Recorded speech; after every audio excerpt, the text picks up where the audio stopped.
Documento 157. Em Cesareia Filipe.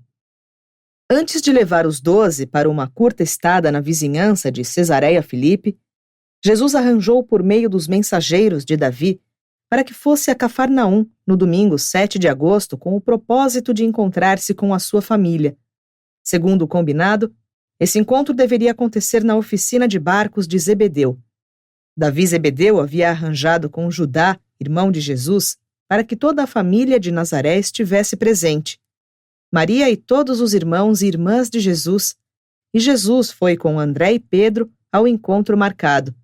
Certamente era a intenção de Maria e dos seus filhos manter o compromisso, mas aconteceu que um grupo de fariseus, sabendo que Jesus estava do lado oposto do lago, nos domínios de Filipe, decidiu encontrar-se com Maria, para saber tudo o que fosse possível sobre o paradeiro dele. A chegada desses emissários de Jerusalém deixou Maria muito perturbada, e notando a tensão e o nervosismo de toda a família, eles deduziram que uma visita de Jesus deveria estar sendo esperada, e desse modo instalaram-se na casa de Maria e depois de chamarem por reforços, esperaram pacientemente pela chegada dele. E isso, na verdade, impediu definitivamente que qualquer membro da família tentasse ir ao compromisso marcado com Jesus. Por várias vezes, durante o dia, tanto o Judá quanto o Ruth tentaram iludir a vigilância dos fariseus nos seus esforços de mandar avisar a Jesus, mas esse esforço foi em vão. Cedo na parte da tarde, os mensageiros de Davi trouxeram a Jesus a informação de que os fariseus estavam acampados na porta de entrada da casa de sua mãe e que, portanto, ele não devia tentar visitar a sua família. E assim, novamente, se bem que não por culpa de ninguém, Jesus e a sua família terrena deixaram de ter contato. 1. O coletor de impostos do templo. Enquanto Jesus, junto com André e Pedro, permaneciam perto do lago na oficina de barcos, veio um coletor de impostos do templo e, reconhecendo Jesus, chamou Pedro de lado e disse: "Teu mestre não paga o imposto do templo?" Pedro estava inclinado a mostrar indignação com a sugestão de que se esperava que Jesus contribuísse para a manutenção das atividades religiosas dos seus inimigos jurados, mas percebendo uma expressão peculiar no rosto do coletor, ele acertou em supor que o propósito era pegá-los no ato de recusarem-se a pagar o costumeiro meio ciclo para sustentar os serviços do templo em Jerusalém. E desse modo, Pedro respondeu: "Pois não. É claro que o mestre paga a taxa do templo. Espere no portão e logo eu voltarei com o dinheiro do imposto." Ora, Pedro havia falado sem refletir. Judas, que tinha a posse dos fundos, estava do outro lado do lago. Nem ele, nem o seu irmão, nem Jesus haviam trazido qualquer dinheiro consigo. E sabendo que os fariseus estavam procurando-os, eles não podiam ir até Betsaida para conseguir o dinheiro. Quando Pedro contou a Jesus sobre o coletor e que havia prometido o dinheiro a ele, Jesus disse: "Se prometeste, então devereis pagar. Mas com que irás cumprir o prometido? Tu irás tornar-te de novo um pescador para poder honrar a tua palavra?" Entretanto, Pedro, nestas circunstâncias, é bom que paguemos o imposto. Não podemos dar a esses homens a oportunidade de se ofenderem com alguma atitude nossa. Esperaremos aqui, enquanto tu vais com o barco jogar a rede buscando os peixes. Quando os houverdes vendido, lá no mercado, pagarás ao coletor por todos nós 3. Tudo isso tinha sido ouvido pelo mensageiro secreto de Davi, que havia ficado por perto, e que então fez um sinal para um companheiro que pescava perto da margem, para que viesse depressa. Quando Pedro estava pronto para sair no barco e pescar, esse mensageiro e o seu amigo pescador presentearam-lhe com várias cestas grandes de peixes e ajudaram-no a carregá-las para perto dali, até o mercador de peixes que os comprou, pagando um valor suficiente para que, com a ajuda do mensageiro de Davi, se pagasse o imposto do templo para os 3. O coletor aceitou o dinheiro, antecipando a penalidade pelo pagamento atrasado, por terem estado durante algum tempo ausentes da Galileia. Não é de se estranhar Que os vossos registros tragam uma cena de Pedro pagando um peixe que tinha um dinheiro na boca. Naqueles dias, corriam muitas histórias por achar tesouros na boca de peixes. Tais lendas, quase de cunho miraculoso, eram comuns. Assim, quando Pedro os deixou para ir ao barco, Jesus observou, não sem um certo humor. Estranho que os filhos do rei devam pagar tributo. Em geral, é um estrangeiro que é taxado para ficar na corte, mas convém que não deixemos nada em que as autoridades possam tropeçar. Vai, talvez tu pegues o peixe com o dinheiro na boca. Jesus teria falado assim e Pedro, tão rapidamente, teria voltado com o dinheiro do imposto. Com isso, não é de se surpreender que o episódio se tenha espalhado mais tarde, transformado em um milagre, como está registrado pelo escritor do Evangelho segundo Mateus. Jesus, André e Pedro esperaram na praia até quase o entardecer. Os mensageiros trouxeram-lhes a informação de que a casa de Maria estava ainda sob vigilância. Portanto, quando escureceu, os 3 homens que esperavam entraram no barco e remaram lentamente para a margem oriental do Mar da Galileia. 2.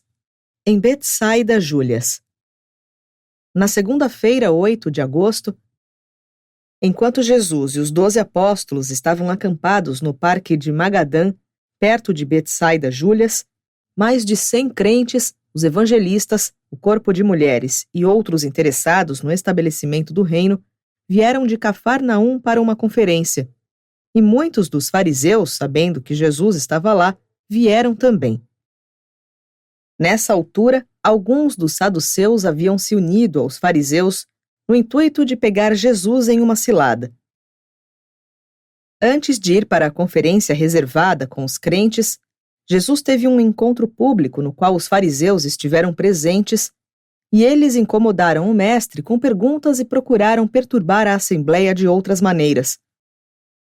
Disse o líder dos perturbadores: Mestre, gostaríamos que nos desse um sinal da autoridade que tens para ensinar, e então, quando esse sinal acontecer, todos os homens venham a saber que tu foste enviado por Deus.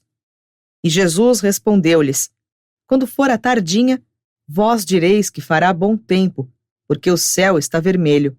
Pela manhã direis que fará mau tempo, porque o céu está vermelho e que as nuvens abaixaram.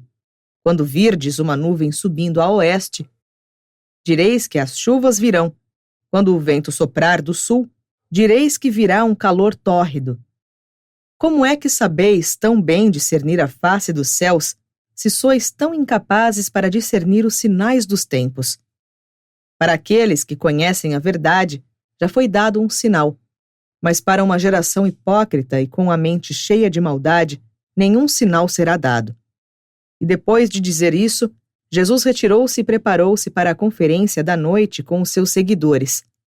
Nessa conferência, ficou decidido que seria organizada uma missão unificada em todas as cidades e aldeias da Decápolis, tão logo Jesus e os 12 voltassem da visita que fariam a Cesareia Filipe. O mestre participou do planejamento da missão da Decápolis e, ao despedir-se do grupo, falou: Eu vos digo, tende cuidado com a influência dos fariseus e dos saduceus. Não vos enganeis com a exibição de um grande saber e a profunda lealdade que demonstram ter as formas da religião.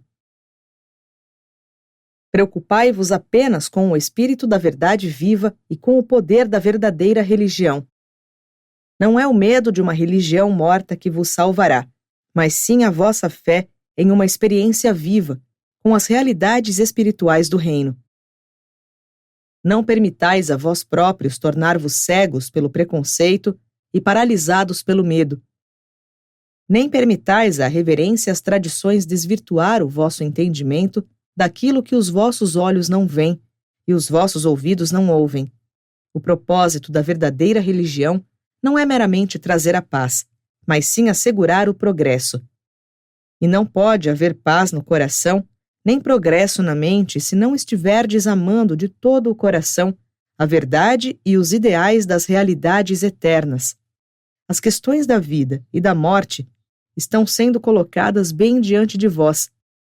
Os prazeres pecaminosos do tempo contra as realidades justas da eternidade.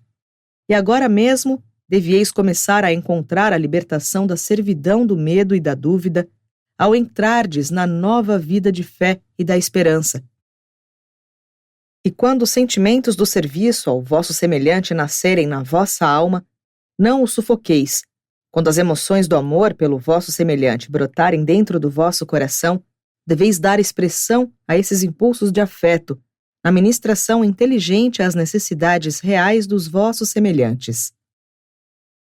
3. A confissão de Pedro. Cedo naquela manhã de terça-feira, Jesus e os 12 apóstolos saíram do parque de Magadã rumo a Cesareia Filipe, a capital de domínio do tetrarca Filipe. Cesareia Filipe situava-se em uma região de uma beleza magnífica. Estava abrigada em um vale encantador entre colinas por onde o Jordão corria, saindo de uma grota subterrânea. O cimo do Monte Hermon proporcionava visão plena para o norte, enquanto das colinas ao sul tinha-se uma vista magnífica do Alto Jordão e do Mar da Galileia. Jesus havia ido ao Monte Hermon nas suas primeiras experiências com os assuntos do reino, e agora que estava entrando na época final do seu trabalho, desejava retornar a esse lugar de provações e de triunfos, onde esperava que os apóstolos pudessem ganhar uma nova visão das próprias responsabilidades e adquirir uma nova força para os períodos difíceis que viriam.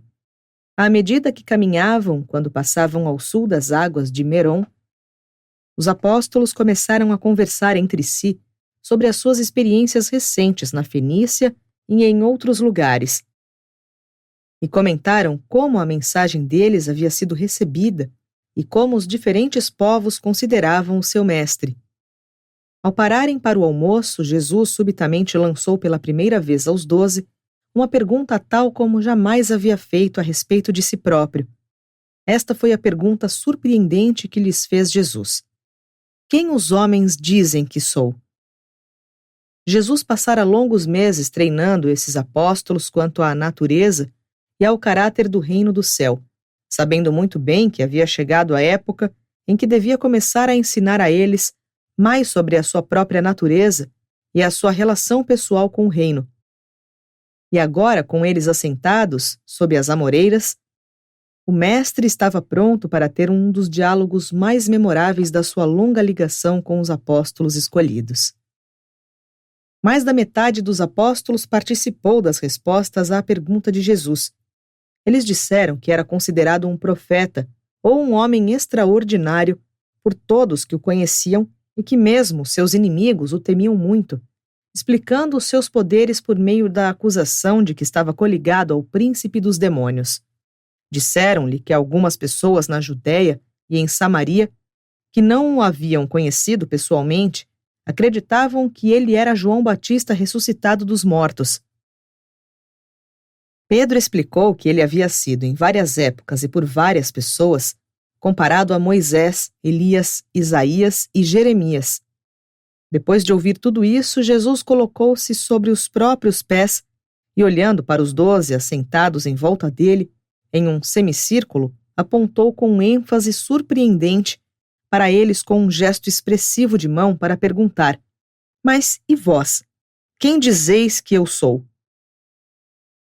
Houve um momento de silêncio tenso. Nenhum dos 12 tirava os olhos do mestre, e então Simão Pedro, colocando-se de pé bruscamente, exclamou: Tu és o libertador, o Filho do Deus vivo. E os outros 11 apóstolos assentados levantaram-se e, em uma só voz, deram a entender que Pedro havia falado por todos eles. Depois Jesus acenou-lhes para que se assentassem de novo, ficando ainda de pé diante deles para dizer: Isso lhes foi revelado pelo meu Pai. É chegada a hora em que deveis saber a verdade sobre mim. Mas por enquanto eu vos peço que não digais nada sobre isso a nenhum homem. Vamos embora daqui. E assim retomaram a viagem a Cesareia Filipe, chegando tarde naquela noite e parando na casa de Celsos, que os aguardava.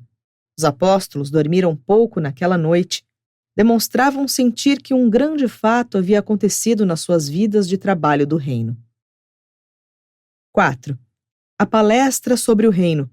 desde as duas ocasiões, do batismo de Jesus feito por João e da transformação da água em vinho em Caná, em vários momentos os apóstolos haviam virtualmente aceito Jesus como o Messias. Durante curtos períodos, alguns deles tinham verdadeiramente acreditado que ele era o libertador esperado, mas mal essas esperanças surgiam nos seus corações e o mestre despedaçava-se com alguma palavra que os esmagava ou com um feito que os desapontava. Eles haviam estado há algum tempo já fortemente agitados devido ao conflito entre o conceito do Messias esperado que eles acalentavam nas suas mentes e a experiência fascinante do convívio que vinham tendo com aquele homem também extraordinário, o qual eles mantinham nos seus corações. Era já o final da manhã dessa quarta-feira, quando os apóstolos reuniram-se no jardim de Celsos para a refeição do meio-dia. Durante a maior parte da noite, e desde que eles se tinham levantado naquela manhã, Simão Pedro e Simão Zelote haviam estado trabalhando sinceramente com os seus irmãos para trazê-los até aquele ponto de aceitação de todo o coração do Mestre, não meramente como o Messias, mas também como o Filho Divino do Deus vivo. Os dois Simãos estavam quase de acordo nas suas considerações sobre Jesus e trabalharam diligentemente para trazer os seus irmãos à plena aceitação da visão que eles tinham. Enquanto André continuava como dirigente geral do corpo apostólico, o seu irmão Simão Pedro estava tornando-se, por consenso geral, cada vez mais o porta-voz dos 12. Estavam todos assentados no jardim exatamente ao meio-dia, quando o mestre apareceu. Eles exibiam expressões de solenidade dignificada, e todos se puseram de pé quando Jesus se aproximou deles. E Jesus aliviou a tensão com aquele sorriso amigável e fraterno, tão característico dele quando acontecia que os seus seguidores levavam a si próprios ou a algum acontecimento ligado a eles demasiadamente a sério. Com um gesto de comando, indicou que deveriam todos se sentar. Nunca mais os 12 saudaram o seu mestre, levantando-se quando ele se aproximava. Aperceberam-se de que ele não aprontava uma demonstração tão exteriorizada de respeito.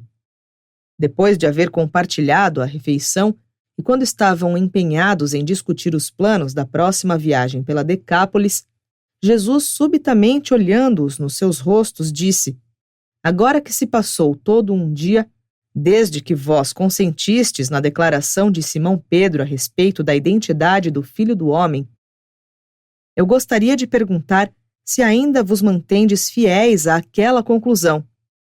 Ao escutar isso, os 12 puseram-se de pé e, dando uns passos na direção de Jesus, Simão Pedro disse: Sim, mestre, nos mantemos. Nós cremos que tu és o Filho do Deus vivo. E Pedro voltou a assentar-se junto com os seus irmãos. Jesus, então, ainda de pé, disse aos 12: Sois meus embaixadores escolhidos. Contudo, nas circunstâncias atuais, sei que não poderíeis chegar a essa crença em resultado de um conhecimento meramente humano. Esta é uma revelação do Espírito do meu Pai ao interior das vossas almas. E assim, por confessardes essa convicção vinda do discernimento do Espírito do meu Pai residente dentro de vós, sou levado a declarar que sobre esse fundamento eu edificarei a fraternidade do reino do céu. Sobre essa rocha de realidade espiritual, edificarei o templo vivo da fraternidade espiritual, das realidades eternas do reino do meu Pai. Todas as forças do mal e as hostes do pecado não prevalecerão contra essa fraternidade humana de espírito divino. E enquanto o Espírito do meu Pai for o guia e o mentor divino de todos que entrarem nos laços dessa fraternidade do Espírito, a vós e aos vossos sucessores eu entrego agora as chaves do reino exterior, a autoridade sobre as coisas temporais, as partes sociais e econômicas essenciais dessa associação de homens e mulheres como companheiros neste reino. E, novamente, ele os incumbiu, por enquanto, de não dizer a ninguém que ele era o Filho de Deus. Jesus estava começando a ter fé na lealdade e na integridade dos seus apóstolos. O mestre concebia que uma fé que pôde resistir a tudo aquilo, pelo qual os seus representantes escolhidos tinham passado recentemente, sem dúvida, resistiria às provações veementes que tinham pela frente. E pois que essa fé emergiria do naufrágio aparente de todas as esperanças deles, na nova luz de uma nova dispensação, e assim, essa fé seria capaz de continuar a iluminar um mundo que permanecia nas trevas. Nesse dia, o mestre começou a crer na fé dos seus apóstolos, exceto na de um deles.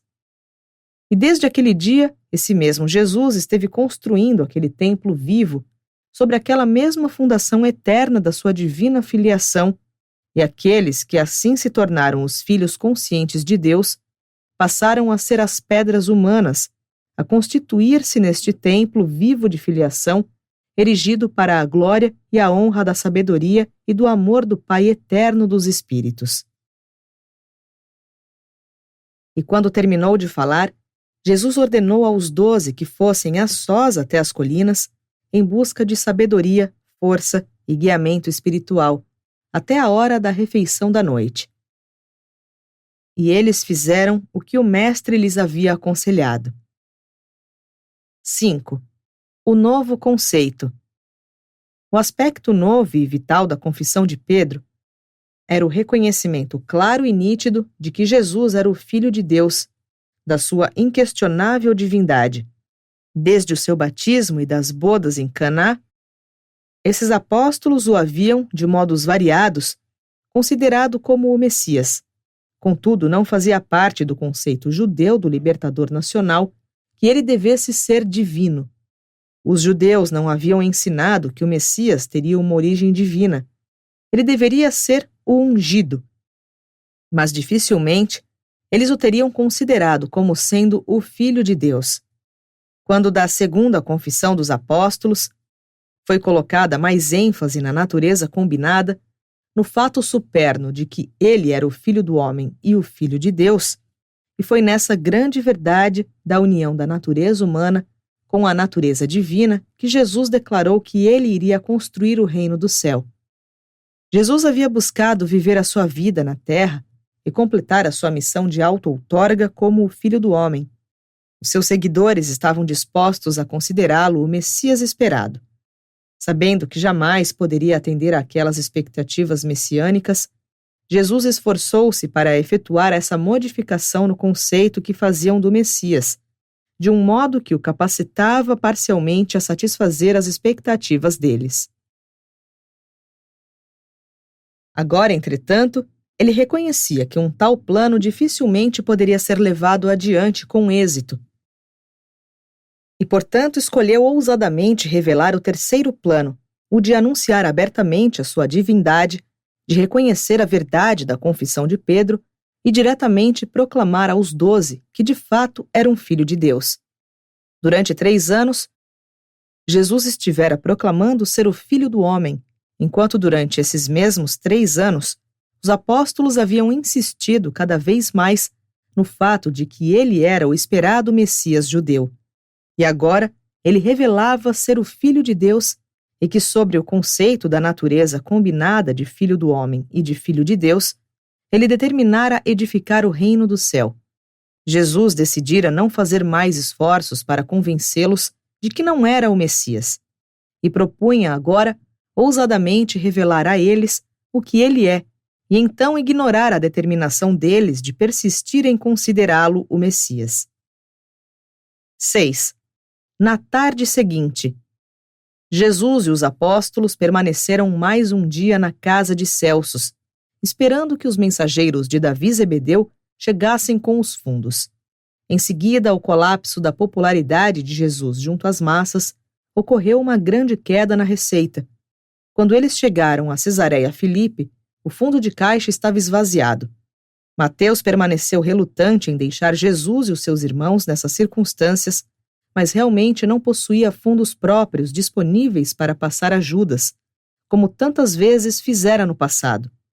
Contudo, Davi Zebedeu havia previsto essa provável diminuição da receita e por isso mesmo instruiu aos seus mensageiros para enquanto percorriam o caminho da Judéia, Samaria e Galiléia, que atuassem como coletores de dinheiro, o qual seria enviado aos apóstolos exilados e ao seu mestre. E assim, na noite daquele dia, esses mensageiros chegaram a Betsaida trazendo fundos suficientes para sustentar os apóstolos até o seu retorno, com o fito de embarcar para a campanha da Decápolis. Mateus esperava ter o dinheiro da venda da sua última propriedade em Cafarnaum naqueles dias, tendo arranjado para que esses fundos fossem anonimamente revertidos para Judas. Nem Pedro nem os outros apóstolos possuíam uma concepção muito adequada da divindade de Jesus. Eles mal divisavam que esse seria o começo de um novo período na carreira do seu mestre na terra, o período em que o instrutor curador estava tornando-se o Messias recentemente concebido, o Filho de Deus. Desse momento em diante, um novo tom surgiu na mensagem do Mestre. Doravante, o seu único ideal de vida seria a revelação do Pai, enquanto a única ideia do seu ensinamento seria apresentar o seu universo, a personificação daquela sabedoria suprema que apenas pode ser compreendida sendo vivida. Ele veio para que todos nós pudéssemos ter a vida e tê-la mais abundantemente. Jesus entrava agora no quarto e último estágio da sua vida humana na carne. O primeiro estágio fora o da sua infância, os anos em que ele era apenas indistintamente consciente da sua origem, natureza e destino como um ser humano. O segundo estágio foi aquele de sua autoconsciência crescente, nos anos da sua adolescência e da sua juventude de homem, e durante o qual ele veio a compreender mais claramente a sua natureza divina e a sua missão humana.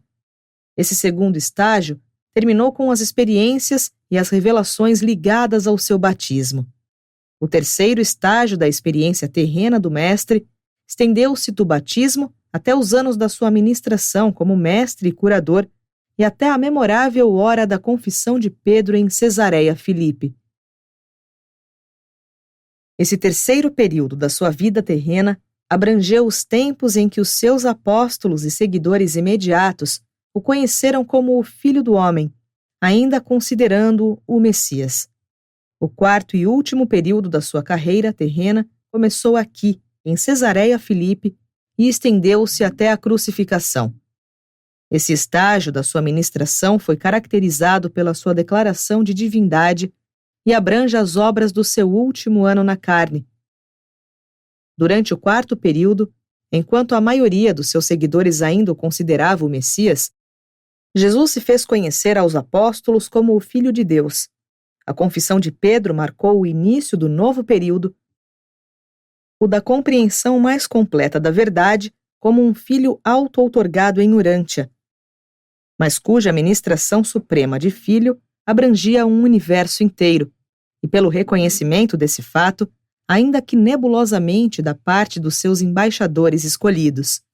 Assim, Jesus confirmou na sua vida o que ensinou na sua religião, o crescimento da natureza espiritual pela técnica do progresso vivo.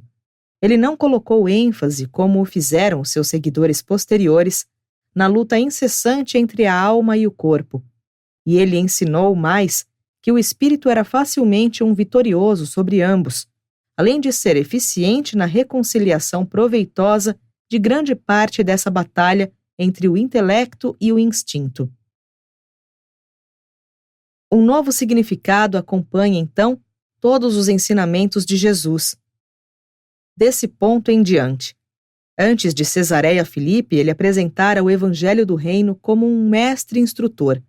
Depois de Cesareia Filipe, ele surgiu não meramente como um instrutor, mas como um representante divino do Pai Eterno, centro e círculo deste reino espiritual. E foi preciso que ele fizesse tudo isso como um ser humano, o Filho do Homem. Jesus havia se esforçado sinceramente para conduzir os seus seguidores ao reino espiritual, inicialmente como um instrutor e depois como um mestre curador, mas eles não aceitaram isso. Ele sabia muito bem que a sua missão terrena não iria, possivelmente, satisfazer as expectativas messiânicas do povo judeu. Os profetas de outrora haviam retratado um Messias que ele não poderia jamais ser, Jesus buscara estabelecer o reino do Pai como Filho do Homem, mas os seus seguidores não quiseram lançar-se nessa aventura. Jesus, percebendo isso, então escolheu satisfazer parcialmente aos seus crentes, e ao fazer isso, preparou-se abertamente para assumir o papel do Filho auto-outorgado de Deus. E desse modo os apóstolos ouviram muitas coisas novas, quando Jesus conversou com eles nesse dia no jardim. E alguns desses pronunciamentos soaram estranhos, até mesmo para eles. Entre outros anúncios surpreendentes, eles ouviram alguns como os seguintes: de agora em diante, se um homem quiser um lugar em nossa fraternidade, que ele assuma as obrigações da filiação e me siga. E quando eu não estiver mais convosco, não penseis que o mundo tratar-vos-á melhor do que o fez ao vosso mestre. Se vós me amais, preparai-vos para provar essa afeição com a vossa disposição de fazer o sacrifício supremo. E observai as minhas palavras. Eu não vim para chamar os justos, mas os pecadores. O Filho do Homem não veio para que lhe ministrassem, mas sim para que ele próprio ministrasse e desse sua vida como dádiva a todos. Eu declaro-vos que vim para buscar salvar aqueles que estão perdidos. Nenhum homem neste mundo agora vê o Pai, exceto o Filho que veio do Pai. Mas se o Filho for elevado, ele elevará todos os homens consigo, e quem acreditar nessa verdade de que a natureza do Filho é uma combinação de pai e filho, receberá o dom de uma vida que transcenderá todas as idades. Ainda não podemos proclamar abertamente que o Filho do Homem é o Filho de Deus, mas isso foi revelado a vós, e é por isso que eu falo ousadamente a vós sobre tais mistérios. Embora eu me apresente diante de vós por meio desta presença física, eu venho de Deus, o Pai. Antes que Abrão fosse, eu sou. E vim do Pai para este mundo, como me conhecestes, e declaro-vos que em breve devo deixar este mundo e retomar o serviço do meu Pai.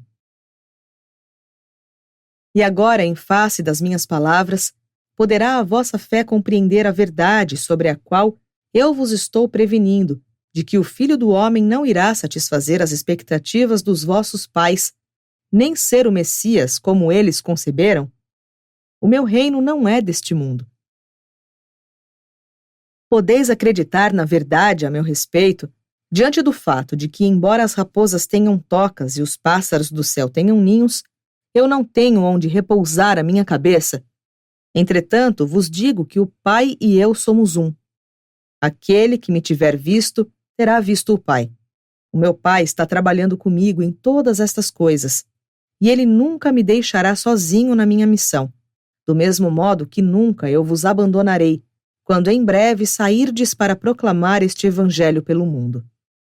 E agora eu vos trouxe comigo, e por um momento vos peço que fiqueis a sós, para que possais todos compreender a glória, e para que diviseis a grandeza da vida para a qual eu vos chamei, a aventura da fé, do estabelecimento do reino do meu Pai nos corações da humanidade, da edificação da minha fraternidade de associação viva com as almas de todos aqueles que acreditam neste evangelho.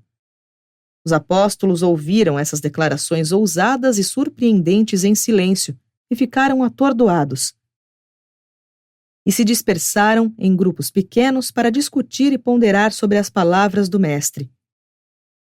Eles haviam confessado que ele era o Filho de Deus, mas não podiam captar inteiramente o que significava tudo aquilo que tinham sido levados a fazer. 7. As palavras de André. Naquela noite, André trouxe para si a tarefa de ter uma palavra pessoal e questionadora com cada um dos seus irmãos, e teve conversas proveitosas e encorajadoras com todos os condiscípulos, exceto Judas Iscariotes. André nunca havia tido uma ligação pessoal íntima com Judas, como tivera com os outros apóstolos, e assim não havia dado maior importância ao fato de que Judas nunca se relacionara, confiante e livremente, com ele como dirigente do corpo apostólico. Mas André estava agora tão preocupado com a atitude de Judas, que mais tarde naquela noite após todos os apóstolos adormecerem profundamente, procurou Jesus e disse ao mestre sobre a causa da sua ansiedade. Jesus disse-lhe: Não é inoportuno, André, que tenhas vindo a mim com essa questão. Contudo, nada há mais que possamos fazer. Apenas continue colocando a maior confiança possível nesse apóstolo. E nada digas aos irmãos dele a respeito dessa conversa que tiveste comigo. E isso foi tudo o que André conseguiu extrair de Jesus. Sempre tinha havido alguma estranheza entre esse Judas e os seus irmãos galileus. Judas havia ficado chocado com a morte de João Batista. Ficara severamente magoado com as repreensões do mestre em várias ocasiões. Chegara a desapontar-se quando Jesus se recusou a ser proclamado rei. Sentira-se humilhado quando o mestre fugiu dos fariseus. Sentira pesar quando ele não aceitou o desafio dos fariseus de dar um sinal. Desnorteara-se com a rejeição do mestre de recorrer a manifestações de poder e agora, mais recentemente, estivera deprimido e algumas vezes desanimado com uma tesouraria vazia. E Judas sentia falta do estímulo das multidões. Cada um dos outros apóstolos também se via afetado de algum modo e em graus distintos por essas mesmas provações e atribulações, mas eles amavam Jesus. Ou pelo menos deviam ter amado o mestre mais do que Judas, pois eles acompanharam-no até o fim amargo. Sendo da Judéia, Judas ofendeu-se pessoalmente com o recente aviso de Jesus aos apóstolos para terem cuidado com a influência dos fariseus, e tinha a tendência de considerar essa afirmação como uma referência velada a ele próprio. Mas o grande erro de Judas foi que, repetidas vezes, quando Jesus enviava os seus apóstolos para irem orar sozinhos, Judas, em vez de entrar em comunhão sincera com as forças espirituais do universo, permitia-se pensamentos de temor humano e, ao mesmo tempo, persistia em alimentar dúvidas imponderáveis sobre a missão de Jesus, bem como em ceder à própria tendência infeliz de manter sentimentos de vingança. E agora Jesus gostaria de levar aos seus apóstolos junto consigo ao Monte Hermon, onde ele decidira inaugurar a sua 4ª fase de ministração na terra como o Filho de Deus. Alguns deles estavam presentes ao seu batismo no Jordão e haviam testemunhado o começo da sua carreira como Filho do Homem, e ele desejava que alguns deles também estivessem presentes para ouvir a autorização que ele receberia de assumir a nova posição pública de Filho de Deus. E desse modo, na manhã de sexta-feira, 12 de agosto, Jesus disse aos 12: Cuidai das provisões e preparai-vos para ir àquela montanha, onde o Espírito me diz para ir e receber a dotação para terminar o meu trabalho na terra.